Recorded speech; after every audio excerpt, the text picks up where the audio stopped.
It's strange how love can turn into distance, one whispered word at a time, until you're sitting outside your own family's happiness, watching it from behind glass. The engine hummed softly beneath me. The summer heat pressed against the windshield. I could hear faint music from the banquet hall, my son's wedding, but not a single note felt meant for me. I straightened my tie one last time, the same one I wore when I walked him into his first job interview. My hands shook a little. I told myself it was age, but it was. It was humiliation dressed as patience. The door opened, and there he was, my son, my only child, standing in a tuxedo I paid for. His face looked carved from pride and distance. "Dad," he said, glancing over his shoulder, "look, it's a bit crowded in there. Maybe it's best you just stay in the car for now." I blinked. Stay in the car.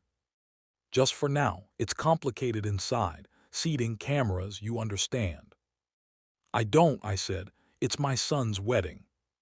He sighed. "Please, Dad, don't make a scene. You know how you get when things get emotional." "I get emotional because I care," I said quietly. "Because your mother would have wanted." "Mom's not here," he snapped. "Don't start." The words hit harder than any slap. He straightened his jacket, forced a smile that didn't reach his eyes, and said, "I'll send someone out with a plate later." Then he walked away. Just like that. I sat there, engine off now, the air thick with silence. Through the tinted glass I saw him laughing, shaking hands, holding his bride's waist like the world was perfect. Flashbulbs went off. Applause followed. No one turned toward the parking lot. I gripped the steering wheel until my knuckles burned. My heart didn't break that day, it hardened. When the last guest car left, I drove home alone. The radio was off. The world was off. Inside my study, I pulled out the old metal box my wife had kept beneath the floorboard. Her handwriting still marked the label, "Trust Documents, Private." I hadn't opened it since her funeral, but that night I did. Inside were the papers that held everything I'd built: the house, the savings, the $3.5 million trust we created together for him, for our family. Every page still smelled faintly of her perfume. She once told me, "If they forget your worth, remind them who built the legacy." And I realized, he just reminded me why she made me promise to protect it. If anyone's listening, don't make the mistake I did. Don't confuse love with loyalty. They're not the same. I closed the box, slid it back under the floorboards, and turned off the light. Outside, the moonlight hit the driveway, glinting against the empty car that waited faithfully in silence, like it was ready for the long road ahead. I was the man left behind that night. I was the man they'd regret underestimating. Betrayal doesn't always arrive with a scream. Sometimes it wears white and dances while you wait outside. I drove back to the venue after everyone had gone, not sure why. Maybe I thought someone might have remembered me. Maybe I just couldn't stand the silence of my own house. The parking lot was littered with glitter, wilted flowers, and broken glass. Behind the building, by the dumpsters, I found 3 bottles of unopened champagne, tossed like garbage just like me. I picked one up. The label was expensive, the kind they'd never let me drink. I popped the cork in the quiet and let the foam spill onto the pavement. Back home, I didn't change. My tux felt tighter now, like it was ashamed to be worn without meaning. The house creaked with loneliness. Every picture of Margaret, my wife, seemed to watch me. Her smile, frozen in time, suddenly felt like it was waiting for something. I turned on the computer to distract myself, maybe look at old photos. But an email window was already open. I hadn't touched a thing. It was from her, my son's new wife. The subject line read, "Final Timeline Inheritance Shift." I clicked it, my breath thinning. Once he's gone, we'll move everything under our names. The lawyer's already prepping the clause. Just act natural until it's done. I stared. My hand curled around the mouse until it hurt. Not just forgotten. Erased. I shut the laptop without reading more. The silence of the room now felt like it had weight pressing on my chest. I walked into the kitchen. My hands moved without thought, opening the champagne, pouring it into one of Margaret's old teacups. I sat at the dining table where we used to play cards on Sundays, her laughter still tucked into the corners of the room. "You'd hate this suit," I said aloud, said I always looked like a magician in it. No one answered. I took a sip. It was warm and bitter like everything lately. I closed my eyes. I saw my son's face when he was 7, crying because he broke my watch. I saw myself crouch down, lift his chin, and say, "Things can be fixed, son. Just don't lie." I opened my eyes. That boy was gone. He'd become the man who left me in a parking lot. The man who let his wife plot against me in my own home. I stood, carrying the glass with me, and walked to the hall. There on the wall was our wedding photo, Margaret in her blue dress, me in my navy whites. A time when duty meant something. "I'm still here," I whispered to her, "and I remember everything." I downed the last sip, grimaced, and set the teacup beside the photo. They think I'm old, they think I'm slow, they think I'll fade. But I've buried enemies before. And this time I brought a shovel. You can tell when something been stolen from you, not by what's missing, but by how quiet it feels afterward. It started small. The mail stopped coming some days. My water bill vanished. The tax letter I'd been waiting for never showed. Ivy, my son's new wife, had offered to help organize my mail after the wedding. I'd thanked her then. Fool. Then my financial advisor stopped answering calls. His assistant said he was transitioning clients. My gut twisted. I'd been with that man for 20 years. He never transitioned anything without shaking my hand first. So I put on my coat and drove to the bank myself. The teller was young, all bright lipstick and practiced cheer. She smiled as she typed my name, but I saw her eyes flicker when the screen changed. The kind of flicker people get when they see something that shouldn't be there. "Sir," she said, voice tight, "it looks like this account was modified." I leaned closer. "Modified how?" She hesitated. "There's a new co-owner listed, a Mr. David Reynolds." My blood went cold. "My son," I said, "when was this done?" 2 weeks ago," she answered. "We have the authorization form on file." I didn't authorize anything. Her hands fumbled for the keyboard. "Maybe you forgot signing something. It happens." "Print it," I said. A minute later, she handed me the papers, copies of my own betrayal. My name stared back at me in looping blue ink. My signature, perfect. Too perfect. I'd written it 1,000 times on paychecks, trust deeds, report cards. I knew its rhythm, its tilt, the slight break between the J and the R, but this one, it was smooth, rehearsed, practiced by someone who'd studied it. My knees nearly gave out. I gripped the counter just to keep standing. "Would you like me to call your co-owner?" the teller asked gently. I looked at her, this stranger, this polite girl who just confirmed my worst fear, and said, "No, he's expecting silence." She nodded, not understanding. I walked out with the papers folded tight in my hand. My reflection in the glass doors didn't look like me anymore, just some old man staring at the cracks in his life.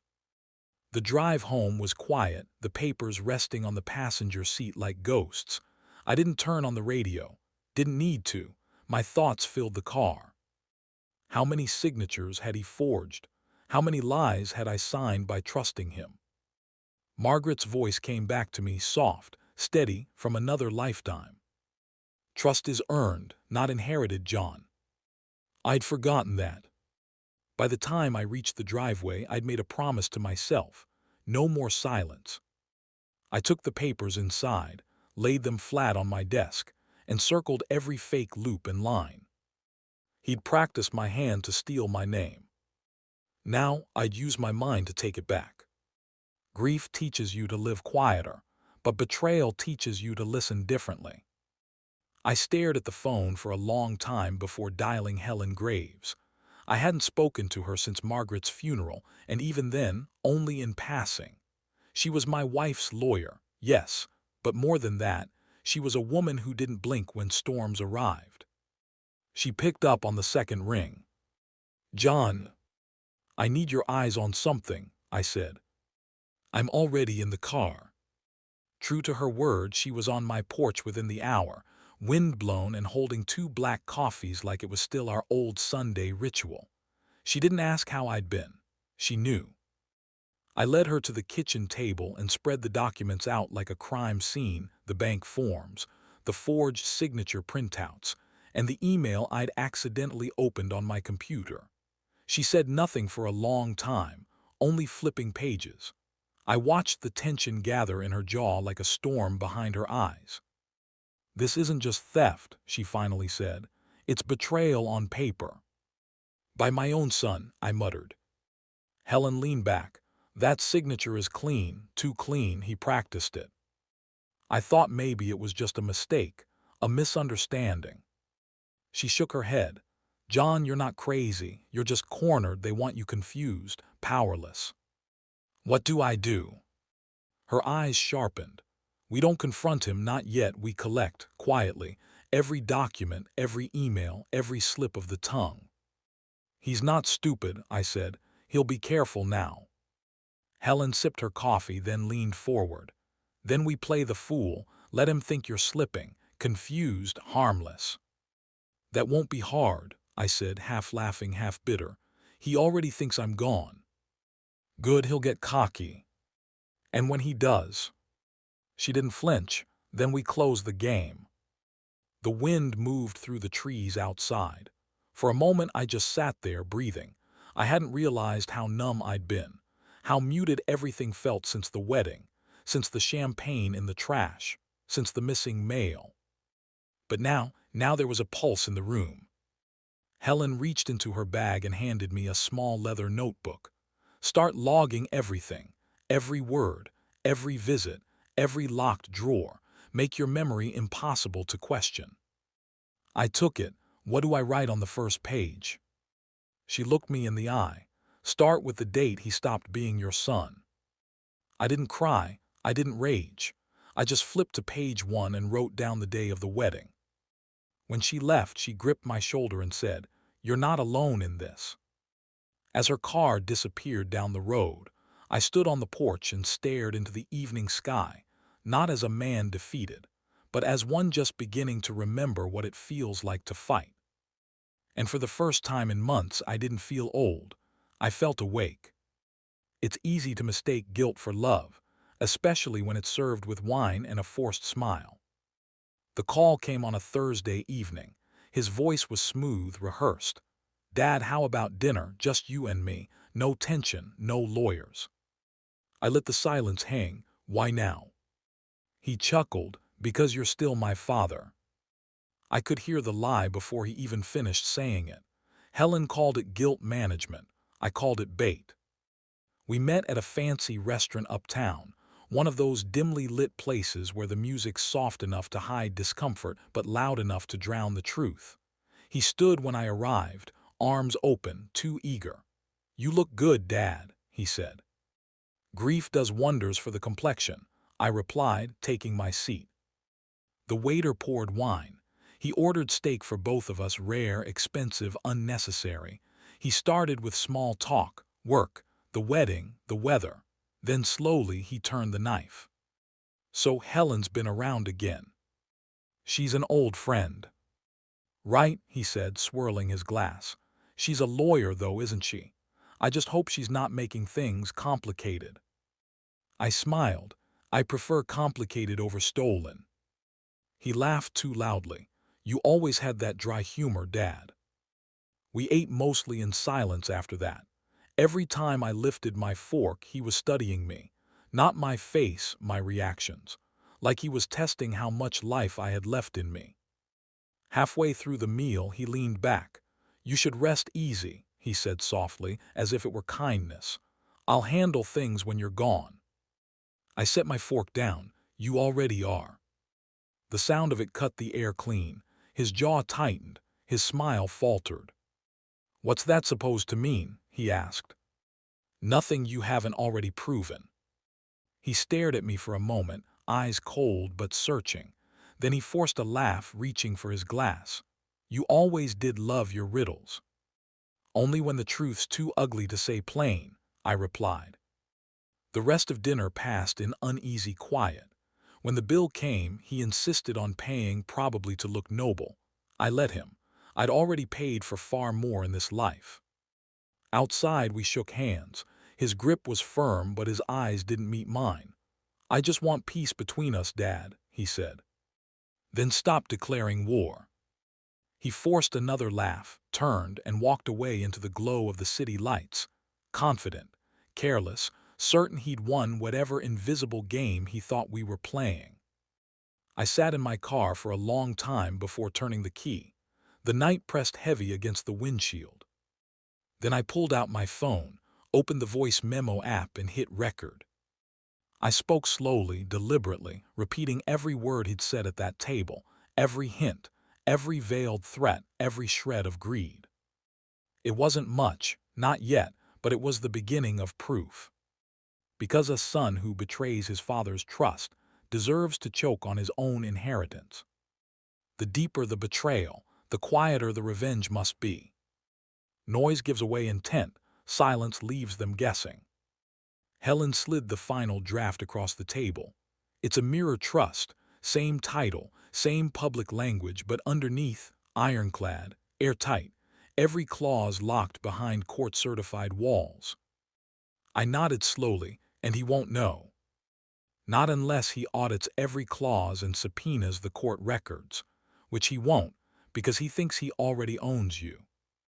We spent that evening like generals before a war. Documents spread across my dining table, trusts, deeds, account authorizations, transfer schedules. "You still have the Blackridge account, right?" Helen asked. I tapped my breast pocket. "That one's never seen daylight." She smiled. "Perfect. We'll anchor the new trust there, then move the rest in tranches. Quiet, small transfers. 2% here, 5% there. A month from now, his name will be attached to dust." The plan was delicate. Each wire had to go unnoticed. We disguised them as management fees, custodial reallocations, and legal audits. My son's arrogance became our camouflage. He checked nothing because he believed everything was his. At one point, Helen paused and looked at me. "You okay?" I stared at a copy of my original will. The signature was my wife's, elegant, steady, still full of faith. "No," I said, "but I'm ready." By Friday, the operation was complete. Every dollar, stock, property, title, and asset had been rerouted. The old trust name remained, a beautiful empty shell. Helen sealed the last envelope. "He wanted your name," she said. "Now it's all he has." I folded the new trust and placed it in my safe, right behind a photograph of my wedding day. My wife smiling, her hand in mine. She used to say, "Don't let legacy become leverage." That night, I sat by the fireplace with a pen and wrote one line on the back of the old trust document before tossing it into the flames. "Congratulations, son. You've inherited ashes." The paper curled, burned, and vanished. And I felt lighter than I had in years. They thought I'd be a ghost by now, a silent shadow in the background. But ghosts don't haunt, they reveal. The envelope came on thick cardstock, gold embossed. My son's firm hosting a gala at the Langford Hotel downtown. The invitation read, "A night of legacy and leadership." I held it in my hand like a warning. "He's using your name to validate a merger," Helen said. "Wants investors to think the Reynolds family legacy is backing him." I straightened my tie. "Then let's give them a family legacy to remember." The ballroom was all glass chandeliers and fluted champagne. Everyone wore forced smiles. I walked in alone, crisp charcoal suit, polished shoes, the kind of posture that made them whisper. My son saw me across the room. His expression cracked for just a second. Then he plastered on that public relations grin. "Dad," he said as he reached me, "didn't think you'd come." "I built this firm's first client list from a rotary phone," I said. "I'll see how you're spending the interest." He chuckled awkwardly, guiding me to a table near the front. "This night's important. Try not to make it about you." I just smiled. Wouldn't dream of it. Helen arrived 10 minutes later, not at my side, but as a guest of the regional finance editor. She nodded once from across the room. The speeches began. My son stepped on stage, all polished charm and rehearsed warmth. "When my father first taught me about business," he said, "build something that lasts." He looked right at me. "Tonight, we celebrate legacy, not just mine, but the one I inherited." I reached into my coat and pulled out the envelope. Thick, sealed, addressed to members of the press. Inside, full documentation of forged co-ownership transfers, illegally altered trust records, and a notarized letter from Helen Graves. I passed it to the journalist beside me. "You'll want to read this before quoting him." A ripple spread through the room, flashbulbs, whispers. I watched my son smile die mid-sentence. His voice faltered. "We're proud of our transparency." A reporter stood. "Is it true you falsified access to your father's financial accounts during a medical absence?" He looked at me. His eyes weren't angry, they were scared. I raised my glass, to legacy. The silence that followed was colder than champagne. And in that moment, I knew he wouldn't be remembered for the merger. He'd be remembered for the fallout. You don't always hear the sound of something breaking. Sometimes, it's just the absence of noise that lets you know it's done. 48 hours after the gala, Helen called. "It started," she said. "The bank froze everything tied to the forged signatures. SEC is sniffing around now." I opened the paper front page. His photo under the headline, "Family Fraud Allegations Tank Reynolds Merger Deal." The article didn't spare him. Neither did the investors. By noon, he was trending, not for success but scandal. By evening, the firm's website went dark. Helen showed up with a flash drive. "Every account with your name attached is now sealed and redirected to the new trust." She placed it on my table like a medal. "They'll never touch a cent again."